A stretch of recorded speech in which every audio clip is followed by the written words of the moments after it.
नमस्कार, आपका स्वागत है जस हिंदी में। मैं हूं आपके साथ राशि और अब वक्त हो चला है कुछ अच्छी खबरों का। तो आइए बढ़ते हैं आज की पहली गुड न्यूज की ओर। भारत में कोरोना का खतरा अब काफी कम हो गया है। देश में पिछले 24 घंटे में कोरोना वायरस के महज 121 नए मामले दर्ज किए गए, जिसके बाद कोरोना के कुल मामले बढ़कर 4,46,80,045 हो गए हैं। केंद्रीय स्वास्थ्य मंत्रालय के आंकड़ों के मुताबिक बीते एक दिन में 50,000 से ज्यादा कोरोना वैक्सीन की डोज लगाई गई हैं। इसके बाद अब तक कुल वैक्सीन लगाए जाने का आंकड़ा बढ़कर 220.14 करोड़ पहुंच गया है। एक्टिव मरीजों की बात की जाए तो कोरोना से जूझ रहे मरीजों की संख्या वर्तमान में 2,319 है। 172 मरीजों ने पिछले 24 घंटों में कोरोना को पूरी तरह से मात दे दी है।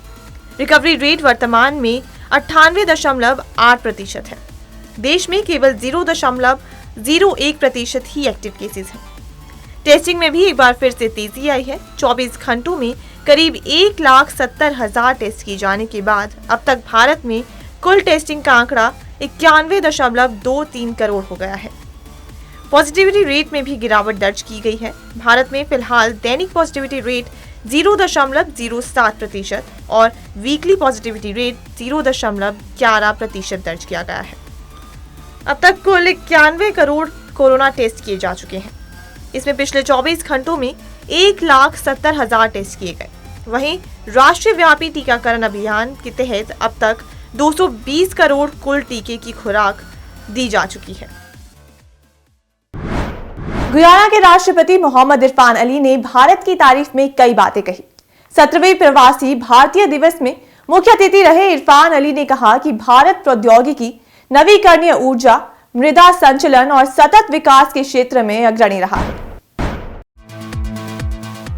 उन्होंने कहा कि मैं सिर्फ ये देखने के लिए बहुत उत्सुक हूं कि विभिन्न मॉडल जिनका भारत ने अपनी अर्थव्यवस्था के निर्माण में उपयोग किया होगा। गुयाना के राष्ट्रपति ने कहा कि वो अपने देश को एक क्षेत्रीय खाद्य और ऊर्जा सुरक्षा नेता के रूप में स्थापित करने की योजना बना रहे हैं। उन्होंने ये भी कहा कि गुयाना कैरिबिया और लैटिन अमेरिकी क्षेत्रों के भीतर क्षेत्रीय खिलाड़ी की भूमिका निभाना चाहता है। आइए सुनते हैं और क्या कहा गुयाना के राष्ट्रपति ने। It has been exceptionally well organized. The government here has done a tremendous job in bringing together the diaspora. It's not my first visit to India. I had the honor and privilege to study here in India. And more importantly, the bringing together of the diaspora is an occasion to network. It's an occasion to benefit from the tremendous influence India has internationally. As you know, India has been leading the way on technology, renewable energy, the soil movement, sustainable development, and I'm just very keen on looking at the different models that India would have utilized in building its economy. When we talk about small and medium-sized enterprises, when we speak about the development of agro-processing and agriculture. भारतीय मूल की मनप्रीत मोनिका सिंह ने Harris county जज के रूप में शपथ ले ली है। इसके साथ ही वो अमेरिका में पहली सिख महिला न्यायाधीश बन गई हैं। इस मौके पर उन्होंने कहा कि ये गर्व का दिन है। साथ ही समारोह की अध्यक्षता कर रहे जज ने कहा कि ये सभी महिलाओं के लिए एक बड़ी मिसाल है। एजेंसी के मुताबिक मनप्रीत मोनिका सिंह ने टेक्सास में लॉ नंबर 4 में हैरिस काउंटी सिविल कोर्ट के न्यायाधीश के रूप में शपथ ली है। मोनिका सिंह का जन्म और पालन पोषण ह्यूस्टन में ही हुआ था और अब वो अपने पति और 2 बच्चों के साथ बेलेयर में रहती हैं। मनप्रीत मोनिका सिंह के पिता 1970 के दशक की शुरुआत में अमेरिका चले गए थे। मोनिका सिंह पिछले 20 साल से एक पेशेवर वकील होने के साथ ही वो स्थानीय, राज्य और राष्ट्रीय स्तर पर कई नागरिक अधिकार संगठनों में शामिल रही हैं। मनप्रीत मोनिका सिंह ने शपथ समारोह में कहा कि मेरे लिए बहुत मायने रखता है क्योंकि मैं सबसे ज्यादा एज टाउन का प्रतिनिधित्व करती हूँ। ये हमारे लिए बेहद खास है। जानकारी के मुताबिक राज्य के पहले दक्षिण एशियाई और इंडो अमेरिकी जज रवि सेंडिल ने समारोह की अध्यक्षता की। सेंडिल ने कहा कि सिख समुदाय के लिए ये वास्तव में एक बड़ा क्षण है। उन्होंने कहा कि मनप्रीत न केवल सिखों के लिए एक प्रेरणा है, बल्कि वो सभी रंग की महिलाओं के लिए भी बड़ी मिसाल है। जानकारी के मुताबिक अमेरिका में करीब 5 लाख सिख हैं जिनमें से 20,000 सिख ह्यूस्टन क्षेत्र में हैं। ह्यूस्टन के मेयर सिल्वेस्टर टर्नर ने कहा कि वो सिख समुदाय के लिए गर्व का दिन है। ये सभी रंग के लोगों के लिए भी गर्व का दिन है, जो कोर्ट की विविधता में ह्यूस्टन शहर की विविधता को देखते हैं। भारतीय वायुसेना की महिला पायलट एक नया इतिहास रचने वाली हैं। विदेश में होने वाले हवाई युद्धाभ्यास में पहली बार भारतीय वायुसेना की महिला पायलट हिस्सा लेंगी। इस बार 12 जनवरी से 26 जनवरी 2023 के बीच जापान के हयाकुरी एयरबेस में हवाई क्षेत्र में वीर गार्डियन 2023 के नाम से अभ्यास किया जाएगा।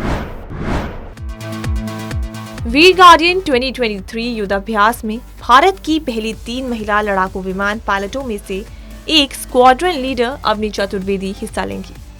अवनी चतुर्वेदी जल्द ही जापान रवाना होने वाली है। Squadron leader Avani Chaturvedi Sukhoi 30 MKI की पायलट हैं। मोहना सिंह, अवनी चतुर्वेदी और भावना कंठ पहली बार वायुसेना में बतौर महिला फाइटर प्लेन पायलट शामिल हुई हैं। अवनी चतुर्वेदी की बैचमेट स्क्वाड्रन लीडर भावना कंठ ने भारतीय वायुसेना द्वारा संचालित सुखोई 30 MKI को स्वदेशी हथियार प्रणालियों से लैस सबसे अच्छे और सबसे घातक विमानों में से एक करार दिया। उन्होंने कहा कि सुखोई 30 MKI एक बहुउद्देशीय लड़ाकू विमान है। ये एक साथ हवा, जमीन और हवा से हवा दोनों मिशनों को अंजाम दे सकता है। स्क्वाड्रन लीडर भावना कंठ ने कहा कि इस विमान के बारे में खास बात यह है कि ये उच्च गति और कम गति दोनों पर युद्धाभ्यास कर सकता है।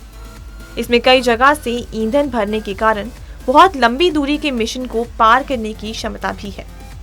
वहीं रक्षा मंत्रालय ने सुखोई 30 MKI के लिए अगली पीढ़ी की एंटी रेडिएशन मिसाइलों को शामिल करने की भी मंजूरी दी है, जिससे वो 100 किलोमीटर से अधिक की दूरी से दुश्मन के रडार पर हमला करने में सक्षम हो जाएंगी। भारत की अनहद सिंह ने साल 2023 की शानदार शुरुआत की है। उन्होंने ब्रिटिश जूनियर ओपन में गर्ल्स अंडर 15 स्क्वॉश खिताब जीता है। इससे पहले उन्होंने भारत के लिए कॉमनवेल्थ गेम्स में हिस्सा लिया था। इतनी कम उम्र में कॉमनवेल्थ गेम्स में हिस्सा लेके उन्होंने देश का सर गर्व से ऊंचा कर दिया। अब उन्होंने बर्मिंघम में सीजन के सबसे प्रतिष्ठित टूर्नामेंट में से एक का खिताब अपने नाम किया है। दिल्ली की अनहद सिंह ने फाइनल में मिस्र की सोहेला हाजिम को 3-1 से हराया। ब्रिटिश जूनियर ओपन हर साल जनवरी में यूके में आयोजित किया जाता है। यहाँ दुनिया भर के सभी सर्वश्रेष्ठ खिलाड़ी प्रतिष्ठित खिताब जीतने के लिए खेल सकते हैं। अनाहत ने सोहेला को 3-1 से हराया। इसके साथ ही अनहद ब्रिटिश जूनियर ओपन में सबसे सफल भारतीय खिलाड़ी बन गई हैं। ये दुनिया के सबसे प्रतिष्ठित स्क्वॉश टूर्नामेंट में उनका तीसरा फाइनल था। अनहद, जिन्होंने अगस्त 2022 में उसी स्थान पर राष्ट्रमंडल खेलों में भारत का प्रतिनिधित्व किया था, ब्रिटिश जूनियर ओपन में 3 बार शामिल हुई हैं और तीनों बार फाइनल में पहुंची हैं। 2 बार उन्होंने खिताब अपने नाम किया, जबकि एक बार उन्हें फाइनल में हार का सामना करना पड़ा। अनहद से पहले जोशना चिनप्पा ने ये खिताब 2 बार जीता था। अनहद के अलावा कोई भी भारतीय खिलाड़ी इस टूर्नामेंट में 2 स्वर्ण और 1 रजत पदक नहीं जीत पाया है। चैंपियन बनने के बाद अनहद ने कहा कि मैं दूसरी बार ये खिताब जीतकर बहुत उत्साहित हूँ। मैंने फाइनल में अपना सर्वश्रेष्ठ नहीं खेला, मैं काफी समय से अच्छा खेल रही थी। मैंने उनका खेल देखा था और उसे समझने की कोशिश की थी, लेकिन मैं सही तरीके से उन्हें समझ नहीं पाई। मैं इसे बेहतर कर सकती थी। उन्होंने शानदार खेल दिखाया और मैच मुश्किल था। गुजरात के मुख्यमंत्री भूपेंद्र पटेल ने G20 के मोटो एक धरती, एक परिवार, एक भविष्य पर आधारित अंतर्राष्ट्रीय पतंग उत्सव 2023 का उद्घाटन किया, जिसमें 68 देशों ने करीब 125 पतंगबाज हिस्सा ले रहे हैं। अंतर्राष्ट्रीय सहभागियों के अलावा देश के 14 राज्यों के 65 पतंगबाज तथा गुजरात के विभिन्न हिस्सों के 660 पतंगबाज भी सप्ताह भर चलने वाले समारोह में भाग लेंगे। इसका समापन 14 जनवरी 2023 को होगा।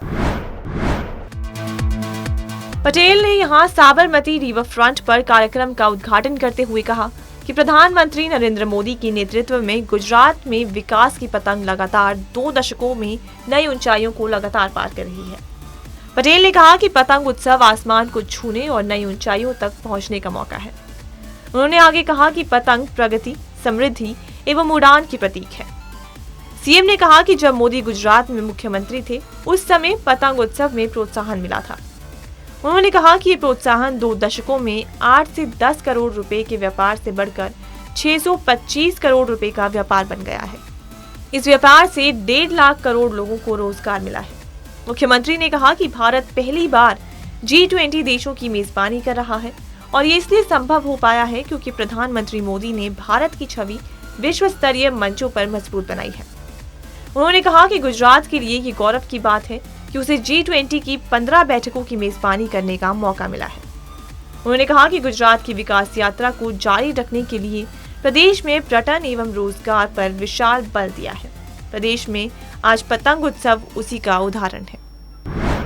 सीरम इंस्टीट्यूट ऑफ इंडिया के मुख्य कार्यकारी अधिकारी अदार पूनावाला ने कहा है कि उनके कोवोवैक्स टीके को अगले 10 से 15 दिनों में कोविड-19 रोधी बूस्टर खुराक के तौर पर मंजूरी मिल जाएगी। पूनावाला ने भारतीय विद्यापीठ विश्वविद्यालय में कार्यक्रम से इतर संवाददाताओं से कहा कि टीका कोरोना वायरस की ओमिक्रॉन स्वरूप के खिलाफ बहुत असरदार है। राज्यों और जिलों को कोविशील्ड टीके नहीं मिलने के बारे में पूछे जाने पर उन्होंने कहा कि केंद्र सरकार के पास आपूर्ति के लिए टीके का पर्याप्त भंडार है। उन्होंने कहा कि कोवोवैक्स को अगले 10 से 15 दिनों में बूस्टर खुराक के रूप में मंजूरी मिल जाएगी। ये वास्तव में सबसे अच्छा बूस्टर है क्योंकि कोविशील्ड की तुलना में ओमिक्रॉन के खिलाफ बहुत असरदार है। पूनावाला ने आगे कहा कि हर कोई भारत की ओर आशा की नजर से देख रहा है, न केवल स्वास्थ्य सेवा के मामले में बल्कि इसलिए कि देश का ये विशाल और विविध आबादी की देखभाल करने में कामयाब रहना। और इसने कोविड-19 महामारी के दौरान 70 से 80 देशों की मदद भी की।